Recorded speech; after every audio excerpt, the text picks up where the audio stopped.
All right, what I'm going to do now is show you how to begin separating out muscles on the mud puppy. The same tactic will be used for the tiger salamanders. So it's really fairly simple, but let me first show you the area I was worried about. Moving the gills aside, there's the arm. We have these three muscles here of the dorsal aspect of the pectoral girdle. And Joshua did a good job on this, but right here is one separation. So see, all I'm doing, I put the scissors in there closed and gently open it. That separates this muscle, the dorsalis scapulae, from this muscle, which is the latissimus dorsi. And that's all you need to do to separate them. So coming up here, we've got our next little border right there, dorsalis scapulae, and then in front of that, cucullaris. Now, as I mentioned to you in the lecture, these muscles are not as strongly attached as they are in mammals.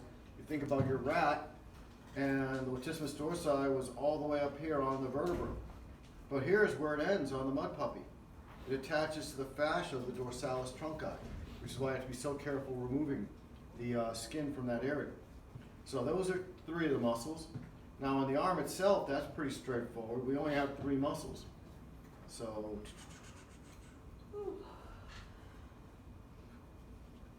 this one back here on the back of the arm, well, you already know what that is. Same muscle you have on the back of your arm. Triceps brachii.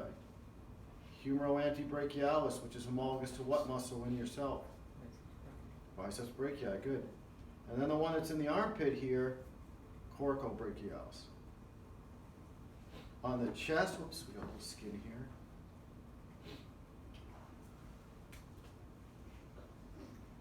Here we can see the chest. This thing here reminds you of the procoracoid cartilage. Remember when we looked at the skeleton? Cleaning up its border. There, that's all you need to do. That's the procoracohumeralis muscle. To move the little arms, we can see a breakage point here. And come along here. We've got two muscles of the pectoral group, pectoralis and supracoracoideus. And there's our seam right there. So we just move the arm till we can see that seam, go into the border, open it up a little bit.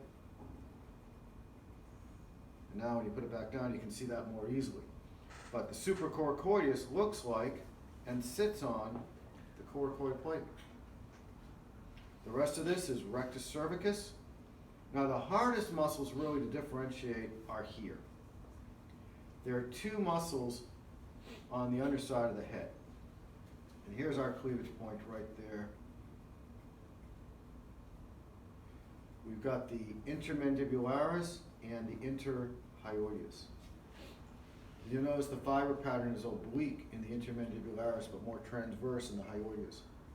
And this seam down the middle, which we can see here, is called the raphe, R-A-P-H-E. We'll see that term a bit.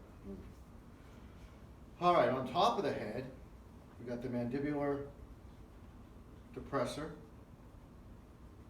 anterior mandibular levator, and external mandibular levator. And of course, these muscles, that's all you need to do to separate them. These muscles are homologous to the temporalis and the masseter, respectively. The hardest muscles to identify but not separate are the muscles of the hind leg. There's a lot of them, and they're tiny. This is actually where the tiger salamanders will probably be a little better, because even though they're smaller, they have better definition. But one thing you'll notice, and this is not the case of the tiger salamander, the muscles here come to a point. And of course, that point reflects the shape of the pubis in mud puppies, right? In the tiger salamander, instead of coming to a point, it's more rounded on the cranial aspect. But this muscle coming to the point here, pubo-ischiofemoralis externus. I know it's a tongue twister of a name, makes levator plato pterygo quadrate look easier, but you know the origin and insertion. Right? Now, on the leg, trying to get into the thigh and separate out. For me, the best place to start is right here. See that little line right there? Right where your hamstrings are, which flexes the shin? This muscle is the ischioflexoris. And so that's why, for me, I find it to be a really useful place to start. Then we got this muscle here, another long name, pubo-ischiotibialis. Then we've got this muscle here that I think one of you is going to like better because its name's shorter, and it's actually a shorter muscle, pubo-tibialis. And then above it, the one that always causes confusion, pubo-ischiofemoralis internus, and yes, I said that right. Internus is the external one, externus is the internal one, because they're named for their position on the pubo-ischiatic plate relative to one another. Does that make sense? So let me go over that one again. Here's our pubo-ischiofemoralis externus, pubo-ischiofemoralis internus, pubo-tibialis, pubo-ischiotibialis, and ischioflexoris. On the dorsal aspect, well, before I even go there, let's do a few more of these. Obviously, horizontal scalagena septum, myomeres, myosepta, epaxials, hypaxials. Of course, our epaxials here are the dorsalis trunci, and our hypaxial, we have the one sheet of muscle here, external abdominal oblique. All right? When we get back here, which is not totally skinned, we're looking for three little muscles.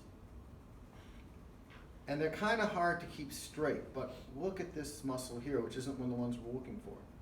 That's your ischioflexoris again. For a lot of you, you'll have a blood vessel right here. So that blood vessel is the landmark where you find your first of these three little muscles. Boy, your muscle tone is horrible on this guy.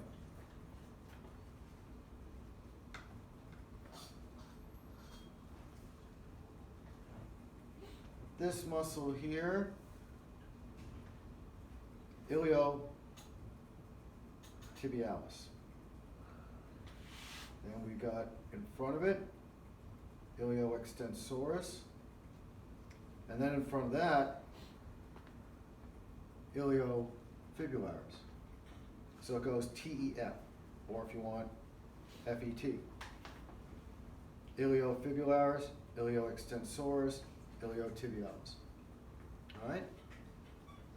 That's how you do it. It's really not that hard. You just put your scissors in closed, gently open them up, and let them break the collagen that's anchoring the two muscles together.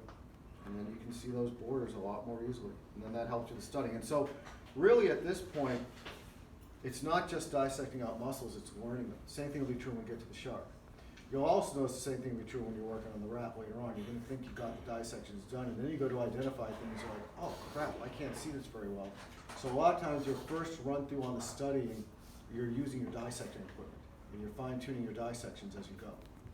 And that's what you'll be doing here. So Josh is going to be identifying muscles, he's going to be separating them out, but he's also going to be learning them at the same time. And so that makes us more productive. Thank you.